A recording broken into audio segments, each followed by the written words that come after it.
tapi akhirat belum sampai, maka alam kubur ini dikatakan sebagai alam pemisah. Mana pemisah? Yang namanya pemisah dikatakan barzakh, fasilun baina dunya wal akhirah wa huwa barzakh. Alam pemisah antara dunia dan akhirat adalah alam barzakh. Ya, kalau menurut pendapat kedua ini berarti alam itu ada tiga, alam dunia, barzakh, dan akhirat. Ya, dia sesuai dengan apa yang Allah katakan dalam surah Al-Asr, wal asri demi masa. Kalau mau kita pikirin mah kita perentelin lagi dari tiga ini dipecah lagi jadi 5.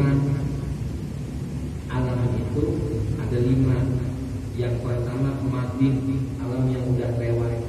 Alam yang udah lewat, yang udah kita lalui kemarin itu aja ada 2. Mana? Yang pertama alam arwah. Ya, sebelum kita ditiupkan ruh kita ke dalam perut ibu kita berada di alam arwah. Dan ketika seseorang berada di alam arwah, yang ketika di dunia ini orang-orang itu ketemu, maka pasti kita di alam arwah pernah ketemu. Walaupun sekarang Pak Haji Syukri umurnya 80, tapi di dalam arwah, di alam arwah dulu saya pernah ketemu sama Pak Haji Syukri. Mana buktinya? Ketika di dunia kita ketemu. Iya, ya, kan sahabat namanya ngaji di Al-Husna. Nyebabin saya ketemu sama Pak Haji Syukri, tapi hakikatnya dulu di alam arwah saya pernah ketemu sama beliau. Ya, kita kagak dia ingat. Siapa yang pernah bertemu dengan seseorang di alam arwah, maka di dunia mereka akan bertemu lagi. Begitu. Ya, kalau yang kagak pernah ketemu, ya berarti di alam arwah kagak pernah ketemu. Begitu. Tapi dari alam arwah yang kita disumpah oleh Tuhan kita, alastu bi rabbikum qalu bala. Kata Allah ketika kita di alam arwah, apakah aku? Kata Allah, Tuhan kalian. Apakah kalian mengakui aku sebagai Tuhan? Semua saat itu, mau yang sekarang kafir, mau yang sekarang muslim, mukmin, semua bicara, semua berkata dengan nada dan bahasa yang sama. Qalu bala syahiduna. Mereka akan berkata, mereka telah berkata, kata Allah, ya. Mau yang muslim, mau yang kafir, mereka semua berkata iya.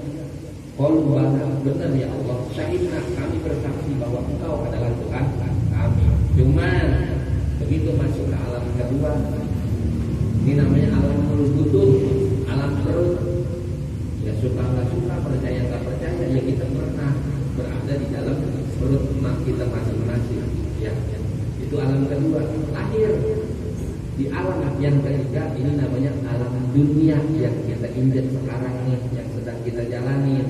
Nah, baru ketika manusia itu lahir, fa'abawahu yuhawidani wa yunasirani, kata Nabi, barulah emak bapak mereka yang mengantarkan anak-anak mereka apakah akan menjadi Nasrani, apakah akan menjadi Yahudi. Ya kan begitu. Ya. Udah berarti di alam ini nanti kita bakal masuk ke alam mustaqbal, masa depan. Mana yang masa depan? Ada 2. Yang pertama barzakh. Kapan? Menurut pendapat yang kedua, mazhab yang kedua berkata bahwasanya barzakh itu adalah alam kubur.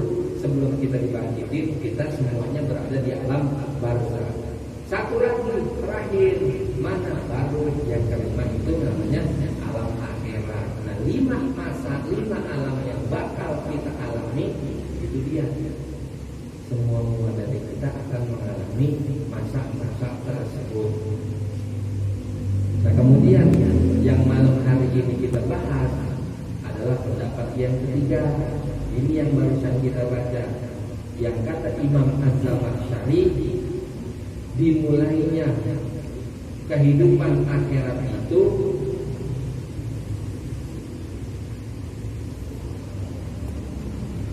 adalah nanti pada saat kita semua dikumpulkan di mauqif, yang kemarin bahasanya di dalam mauqif itu. Pada saat di mauqif itu kita berada di sana selama 3000 tahun.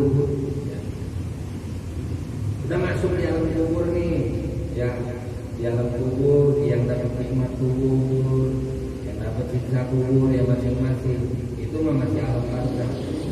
Habis itu bangkit dari kubur, itu menurut pendapat yang ketiga belum masuk alam akhirat. Yaumul hasyar kita digiring dulu sampai mana? Sampai mauqif. Baru ketika kita sampai di mauqif tersebut, mulai di situ alam akhirat kita. Menurut pendapat yang ketiga. Sampai kapan alam akhirat itu? Ya sampai nanti ketika para penghuni surga akan masuk ke dalam surga, penghuni neraka akan masuk ke dalam neraka. Yaitu menurut pendapat ketiga. Kalau dari tiga pendapat ini, arjahul qaul, pendapat yang paling unggul adalah mazhab yang kedua. Mereka yang mengatakan bahwasanya alam akhirat itu dimulai pada saat seluruh manusia dibangkitkan dari kuburnya. Tuh pendapat yang paling unggul. Mauqif itu ya maksa. Kita semuanya pada saat di mauqif itu belum dapat kepastian dari Allah. Kita bakal masuk surga, apakah kita bakal masuk neraka. Mauqif itu berdiri, kita semua dicuekin di alam tersebut. Dan apa-ngapain? Semua dari kita mikir, jangan cerita Nabi pun di sono, ya bakalan pada mikir, saya masuk mana nih, surga neraka. Selama hidup saya di dunia, banyakkan mana nih kesalahan dan apa ketakwaan yang saya lakukan. Ini mauqif 3000 tahun tuh kita di situ tuh, kata Syekh Nawawi kemarin yang kita bahas. Dicuekin, Allah nggak ngapa-ngapain kita, masih dicuekin untuk kita selama 3000 tahun. Yang orang kata matahari tempat berada di atas kepala kita.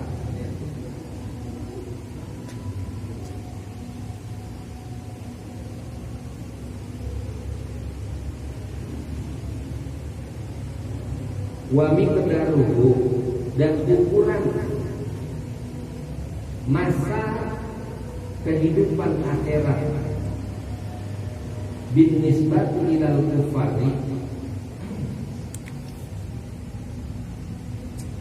dipandang dari sisi orang-orang yang kafir itu khamsuna alfasanatin, 50.000 tahun.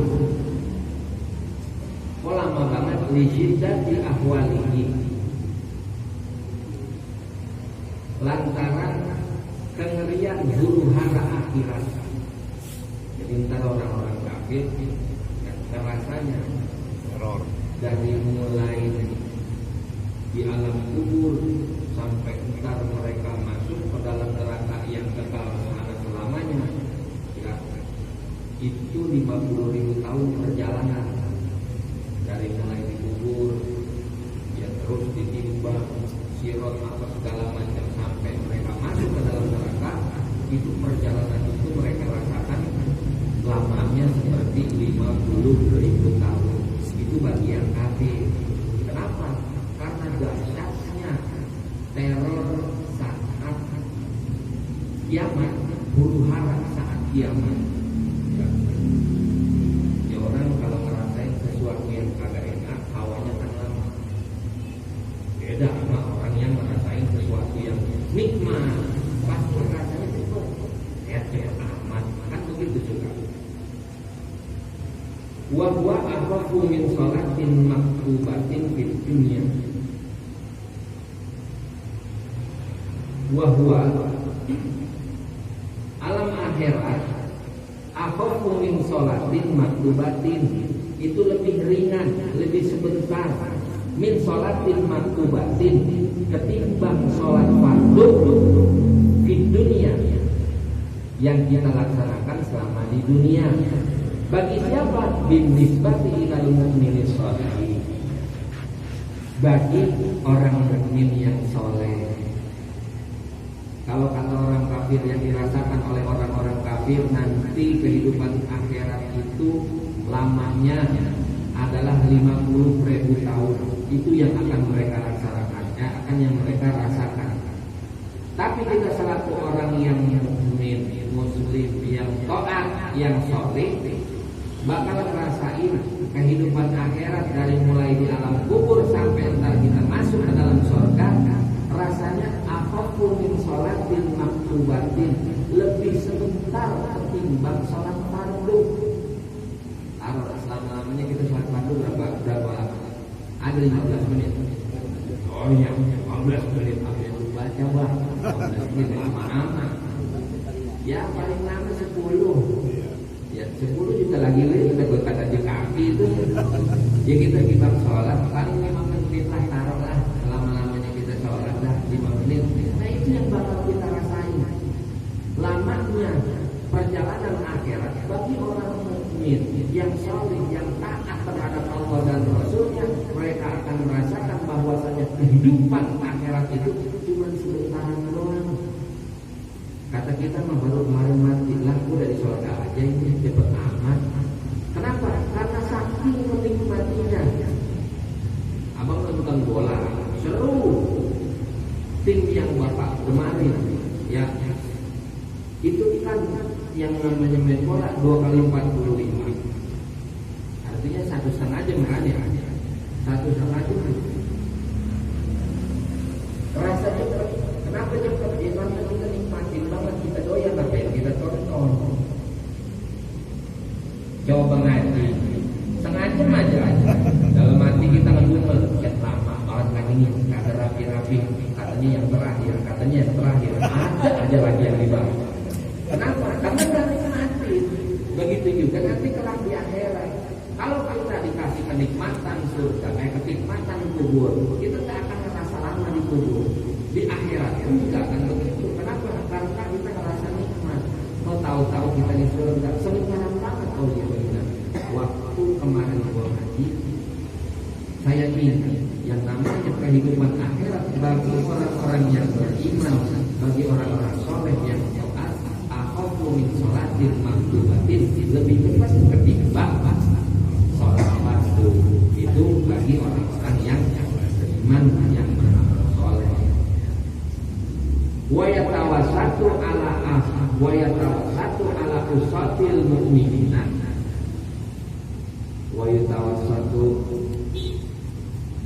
dan keadaan waktunya pertengahan.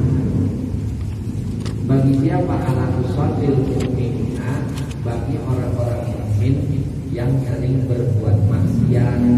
Ya sholat juga, ya puasa juga, tapi maksiat kontrol. Begitu imbang, kata dia mah biar gue maksiat, ya kan, biar kehidupan dunia dan akhirat gue seimbang, gak semua maunya akhirat Tuhan. Begitu katanya dengan bangga. Ya, nah orang yang model begitu tuh ya rasain nanti di akhirat. Perjalanan akhirat itu lamanya setengah daripada 50.000 tahun, bisa 25.000 tahun, bisa 30.000 tahun. Ya tergantung kemaksiatan dan ketakwaan yang dia lakukan selama dia hidup di dunia. Begitu. Jadi nggak aman-aman aja, nggak bisa dia rasain sebentar, enggak. Dan enggak terlalu lama seperti mereka yang murni kafir. Tapi kata ulama bahwasanya mereka akan merasakan kehidupan akhirat selama setengah daripada 50.000 tahun. Wakilah, dan dikatakan oleh satu pendapat, yaumul qiyamati fihi khamsuna mautinan. Hari kiamat fihi, di dalamnya, khamsuna mautinan, terdapat 50 terminal. Kullu mautinin, setiap terminal itu alfusanatin, lamanya selama 1000 tahun. Ya kalau terminalnya ada 50, satu terminalnya itu kita menetap di sana selama 1000 tahun. Maka wajar tuh hitungannya kan tadi 50.000 tahun bagi orang-orang kafir. Ya, 50.000 tahun dibagi 50 perhentian ya, kubur, kemudian bangkit dari kubur, kemudian dikirim ke mahsyar, kemudian dikirim ke mauqif, kemudian dikirim ke hisab, kemudian di mizan pertimbangan amal baik dan buruk, kemudian naik ke jembatan ya, terus sampai nanti berada di dalam surga. Itu perjalanan itu banyaknya ada 50 terminal. Bagi orang kafir perjalanan tersebut dirasakan selama 50.000 tahun. Bagi yang mukmin muslim tapi dia ahli maksiat, perjalanan tersebut dirasakan setengah daripada 50.000 tahun. Tapi bagi orang-orang yang mukmin soleh, perjalanan tersebut lebih ringan ketimbang pelaksanaan sholat fardu lamanya. Nah itu tergantung. Sekarang kita udah dikasih gambaran, kita mau cepat-cepat sampai surga apa mau yang setengah-setengah. Ya kita yang pilih karena kita yang menjalani hidup. Ya hikmah daripada kita beriman kepada hari akhir, yaitu kita lebih membenahi diri kita bahwasanya kehidupan di akhirat akan lebih panjang dan kekal. Kalau enggak dari sekarang kita siap-siap selama di dunia, mau kapan lagi? Kalau yang masih muda wajar. Kalau kita ajak ngaji, ayo ngaji di Al-Husna malam Sabtu. Ntar aja kalau udah tua. Masih ada alasan Pak. Ntar kalau udah tua, masih mungkin dia mengalami tua. Tapi kalau udah tua, diajak ngaji masih susah. Ayo kita ngaji, kita ngaji malam Sabtu di Al-Husna. Ya, tar dulu dah. Kalau apa? Kalau udah mati, mana mungkin ngaji? Yang ada di ngajiin. Jadi tergantung kita ini pilihan. Hidup kita di akhirat bekal yang kita bawa dulu banyak. Sebab apa? Perjalanan panjang Pak. Minimal banget perjalanan buat kita itu 25.000 tahun. Dia kita yang hidup kita lupa hidup di 80 tahun. Bekalnya kan itu banyak banget. Cuma 80 tahun.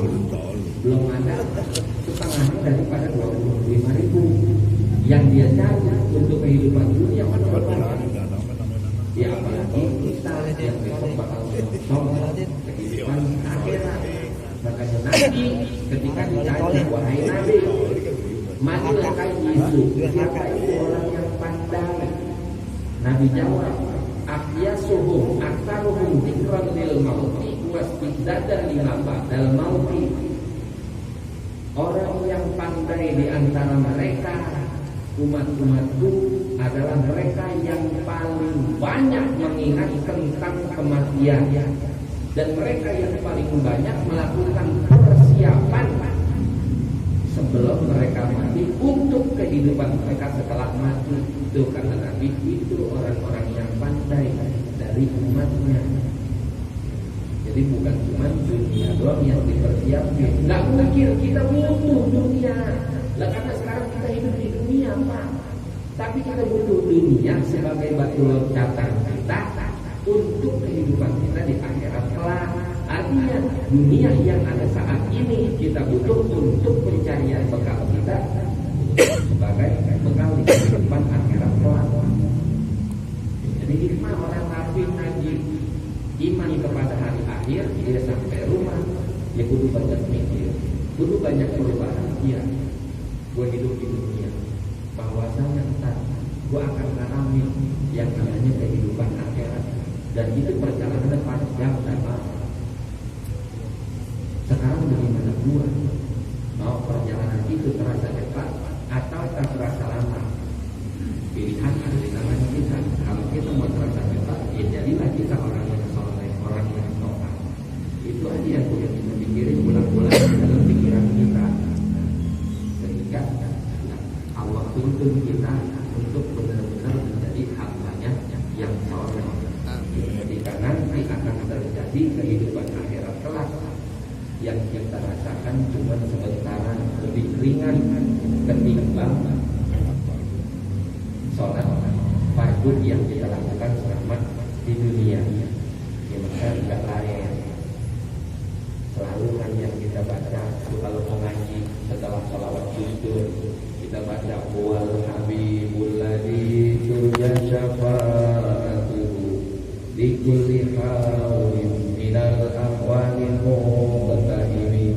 Tadi itu kita baca wal habibul ladzi, dialah sang kekasih alladzi turja syafa'atuhu, yang diharapkan syafaatnya likul haulin, bagi tiap-tiap keadaan, minal ahwali, daripada gonjang-ganjing huru hara hari kiamat kelak, yang kita harap ya syafaatnya Nabi Muhammad.